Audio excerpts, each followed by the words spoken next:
கடந்த காலங்களில் அவர் நமக்கு கொடுத்த வாக்கு தத்தங்கள் இன்றைய வரைக்கும் நம்மை நடத்திக்கிட்டே இருக்குது, இன்னும் நடத்தும்.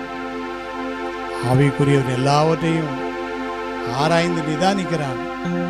ஆனாலும் அவன் மற்ற ஒருவனாலும் ஆராய்ந்து நிதானிக்கப்படான். ஆண்டு கொடுத்த வாக்கு தத்தம், சின்னவன் 1000 சிறியவன் பலத்த ஜாதியும் ஆவான். ஏற்ற காலம் வரும்போது இந்த திட்டத்தை நான் தீவிரமாக நடத்துவேன்னு சொல்லி ஆண்டவர் நம்மை தீவிரமாக நடத்துவதற்கு நம்மளை அழைச்சிருக்கார். அல்லேலூயா.